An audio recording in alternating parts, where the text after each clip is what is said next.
Ini yang saya tunjukkan ini adalah bagian dari, bukan berarti yang tidak itu ada yang bisa terbaca setelah menjadi, padahal ini bagian tengah dan bukan, karena ini hanya tiga arah. Jadi kalau seandainya ini di tengah, ini mungkin akan hilang, tengah atas tidak melingkar. Assalamualaikum warahmatullahi wabarakatuh. Di kesempatan kali ini saya akan kembali mereview fosil Gallikelor suro. Namun yang akan saya lihat di sini adalah bagian luar atau bagian pinggir, juga bagian potongan-potongan yang terkecil dari fosil Gallikelor suro. Baik, langsung saja kita saksikan bersama-sama untuk kita lihat dan kita amati bersama-sama. Ini adalah fosil Gallikelor suro yang bagian luar atau bagian pinggir, namun ada juga yang bagian tengah dan bagian-bagian potongan yang terkecil, juga bagian potongan yang ukuran sedang juga. Khususnya buat sahabat-sahabat yang masih pemula, dalam memilih fosil Gallikelor, entah itu fosil Gallikelor dari daerah mana saja, terserah, asalkan kita harus jeli dalam memilihnya. Namun kali ini yang saya tunjukkan ini adalah bagian dari fosil Gallikelor suro. Akan saya lihat satu persatu. Untuk itu ini saya jauhkan sedikit agar lebih jelas detailnya teman-teman ya. Ini saya ambil satu dulu untuk ukuran yang sedang. Ini adalah fosil Gallikelor suro campuran, yang artinya campuran bagian tengah, ini bagian tengah, sedangkan ini bagian pinggirnya. Mungkin perlu difokuskan lagi ini kameranya. Nah, ini fokus. Bentar. Ya, ini bagian pinggir. Ini juga pinggir. Terus ini bagian tengah. Bagian tengahnya ini sedikit. Ya. Jelaskan ya. Untuk menilai fosil Gallikelor, sebenarnya sudah sering saya ulas beberapa minggu yang lalu, bahkan beberapa bulan yang lalu. Khususnya buat sahabat-sahabat yang masih pemula, agar bisa memilih, bukan berarti yang tidak masuk nominasi atau yang tidak sesuai dengan harapan dengan kualitas fosil Gallikelor yang bagus itu tidak bermanfaat. Bukan berarti begitu teman-teman. Tetap saja bermanfaat, hanya saja kalau kualitasnya bagus, itu tentunya lebih bagus lagi dari segi energinya. Tapi kalau untuk tampilannya, itu kita tidak perlu melihat dari segi kualitasnya. Yang penting mempunyai nilai seni bagus, terutama bagian motifnya. Tapi kalau untuk yang ini menurut saya, ini motifnya juga bagus, selain kualitasnya lumayan, asalkan dalam kita membelah atau pada saat mengasah, kita itu pandai-pandai memilih bagian-bagian mana yang harus kita tentukan untuk diasah agar menjadikan tampilannya mempunyai nilai seni tersendiri. Begitu. Ini saya taruh sini, saya ambil lagi lainnya. Ini bagian paling pinggir. Terus ini agak tengah tapi pinggiran teman-teman. Ini agak dekat sedikit. Mungkin buat sahabat-sahabat yang masih pemula, sedikit agak kesulitan karena tentunya belum terbiasa teman-teman ya. Khususnya buat sahabat-sahabat yang masih pemula. Tapi buat sahabat-sahabat yang sudah senior, tidak perlu dijelaskan panjang lebar dan mungkin lebih paham dari saya, lebih tahu dari saya. Karena setiap pengetahuan orang itu berbeda-beda, sesuai dengan apa yang dipelajari dan sesuai dengan pengalamannya pribadi masing-masing. Begitu. Ini juga lumayan bagus dari segi warnanya.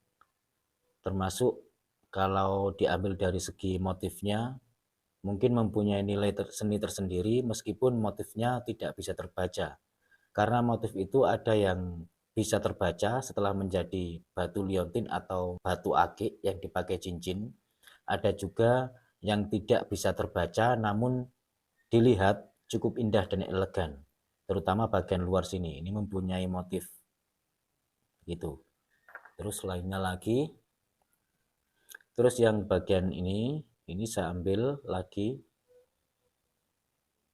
Kalau ini lebih agak menengah lagi teman-teman ya, karena bagian bongkan waktu itu seukuran gini, kira-kira segini, itu ada melekuknya menengah begini, terus ini bagian situnya jadi agak menengah lagi.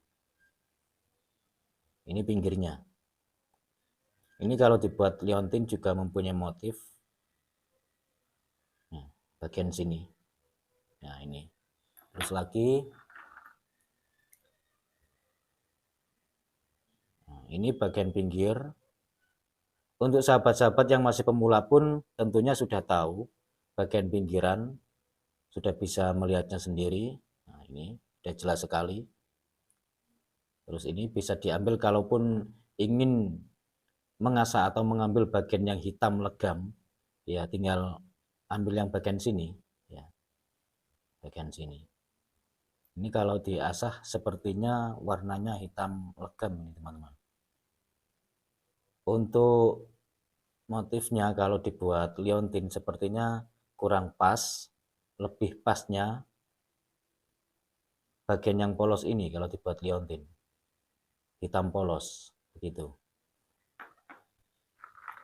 Terus ini ada juga yang kemarin, sebenarnya ini berpasangan begini, ini berlubang bagian tengahnya. Rencananya saya ambil bagian lubangnya saja, tapi tidak sengaja ternyata waktu saya gerenda ini pecah.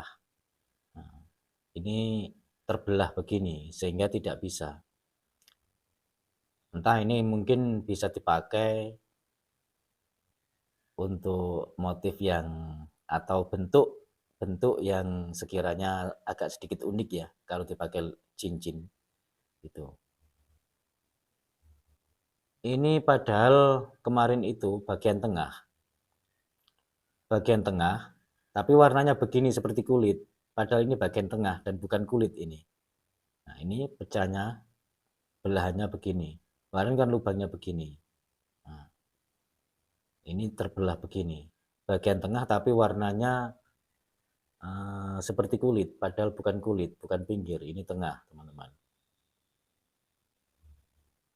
Warnanya agak sedikit coklat keemasan, tapi bukan badar emas, hanya coklat kekuningan gitu aja. Terus lagi ini yang agak kecil panjang. Nah, ini kalau dibuat liontin atau cincin mempunyai motif seperti simbolnya Mercy. Ya, ini seperti simbol Mercy atau simbol petir. Tapi kalau tapak jalak bukan, karena ini hanya tiga arah. Kalau tapak jalak kan 4, seperti tanda tambah, tapi ini tidak, seperti Mercy. Nah, itu. Tapi nggak tahu ini kedalamannya motifnya putih ini sampai seberapa. Sepertinya agak dalam, mungkin sekitar separuhnya ini. Nah, mungkin separuhnya ini teman-teman. Mungkin. Jadi kalau untuk liontin atau cincin, insya Allah ini motifnya masih ada, kira-kira begitu. Seperti motif petir atau motif Mercy. Lebih condongnya ke motif Mercy ini ya. Ini pinggirnya. Terus kalau bagian sini yang sebelahnya ini mungkin kira-kira juga separuhnya ini. Perkiraan saya, prediksi saja. Kedalaman motifnya putih ini. Kalau dipakai bisa menjadi batu cincin kendit atau liontin kendit. Tergantung yang ngasahnya aja. Harus pandai-pandai memilih atau mensiasati begitu. Sini yang agak sedikit lebih besar lagi. Ini ada warna putih kesoklatan bagian ujungnya ini, karena ini mendekati pinggir. Ini mendekati pinggir dan ini juga pinggiran. Bagian tengahnya ini warnanya juga bagus hitamnya. Sayangnya ini cuman segini pas di bagian pinggir. Kalau seandainya ini di tengah, unik kalau dibuat liontin. Jadi bagian tengahnya itu ada seperti warna putih sedikit kecoklatan. Ini juga termasuk mempunyai nilai seni tersendiri. Nah, ini bagian sini ada sedikit, tapi ini nggak masuk. Karena apa? Kalau dibuat kendit, ini mungkin akan hilang karena terasah, karena ini hanya sebatas sini. Kalaupun masih ada, mungkin tersisa sedikit dan akan samar sekali. Ini lumayan bagus juga ini. Meskipun bagian pinggir, kalau kita bisa memilihnya, bisa mensiasati pada saat memotong atau mengasah, hasilnya pun juga bagus teman-teman. Ini bagian pinggir tapi atas. Ya, saya ingat itu waktu itu, pinggir tapi atas. Terus lagi yang ini juga pinggir atas. Terus bagian warna hitamnya ini lumayan. Di sini ini meskipun bagian sini ini bagian tengah, warnanya seperti kulit, padahal ini bukan kulit, ini bagian tengah. Gitu. Kalau dibuat liontin, sebaiknya ini yang bagian depan. Karena apa? Ini sudah pasti polos. Kalau yang ini ditaruh di depan, siapa tahu mungkin nanti terlihat ada motif-motifnya yang unik juga. Gitu. Kalau untuk liontin ini bisa dipakai 2 liontin atau 1 liontin juga bisa untuk ukuran sedang liontin. Kalau dipakai liontin 2, ini ukurannya kecil teman-teman. Standarnya liontin ukuran standar pas 1 ini. Kalau dipakai untuk mata cincin ya menjadi banyak, bisa menjadi sekitar berapa ya, untuk ukuran kantoran mungkin 10, tergantung yang memotong dan yang mengasahnya. Ini saya ambil 2 sekaligus ukuran kecil. Yang ini juga lumayan. Ini juga, tapi ini bagian pinggir. Ini agak tengah. Dan ini mempunyai motif juga. Memang biasanya kalau untuk mencari motif, keindahan dari seninya, itu lebih banyak kita dapatkan di bagian pinggir teman-teman. Karena bagian pinggir itu bercampur dengan kulit yang masih berwarna kecoklatan, ada yang sedikit kemerahan atau kekuningan. Gitu. Nah, ini jatuh. Ini bagian pinggiran yang ukuran kecil-kecil. Ini juga. Ini sebenarnya bagus menurut saya, sangat bagus sekali dari segi seratnya yang rapat dan padat, tapi sayangnya ini tipis sekali. Meskipun tipis, ini kalau dipakai untuk 1 cincin, ya bisa, tapi cincinnya tipis. Diikatnya pakai ikat ikat yang cakar itu, yang jari itu. Atau kalau dipakai ikat tanam, ya press begitu, untuk model press. Kalau ini bisa dipakai 2 cincin. Ini tinggal yang kecil-kecil dalam wadah ini. Termasuk ini. Ini kalau dibuat cincin warnanya cukup menarik sekali menurut saya. Maksudnya warna hitamnya. Begitu. Karena kalau diambil dari sini, dari motifnya ini bagian sini sampai ke bawah, sedangkan bagian sini tidak. Kalau dibuat kendit tidak bisa, mungkin bisanya disiasati menjadi sodolanang atau motif akik sodolanang begitu. Karena akik sodolanang itu kan hanya bagian tengah atas tidak melingkar, tapi kalau kendit itu melingkari begitu. Jadi ini maksudnya bisa dipakai akik cincin mata akik yang bermotif sodolanang begitu. Terus yang lainnya ini polos. Nah, ini bagian kecil-kecil ini juga lumayan, tapi kalau untuk yang ini susah ngaturnya. susah ngaturnya. Kalau dipakai batu cincin ukurannya kecil tapi panjang.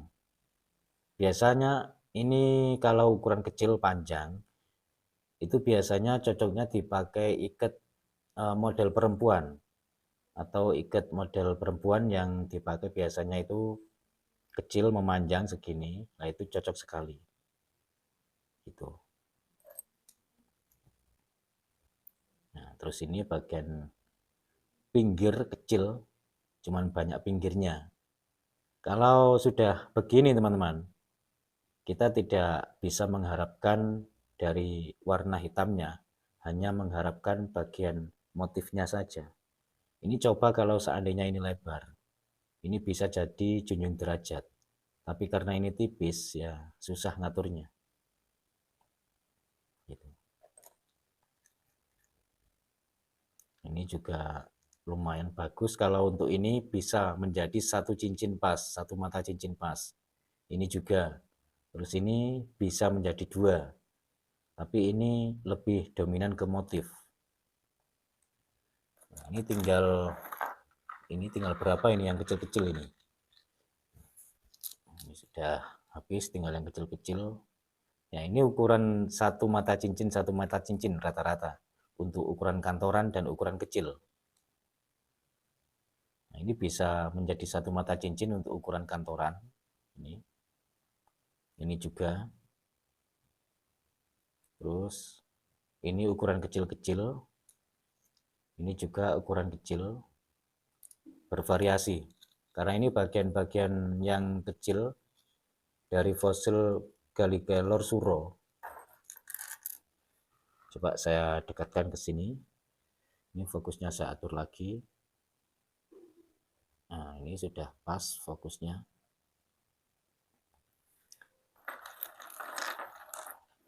Ini bagian yang ukuran sedang semua di sini. Terus ini ukuran agak sedikit kecil yang 4 ini, 5 ya, 5 ini agak sedikit kecil. Ini ukuran sedang.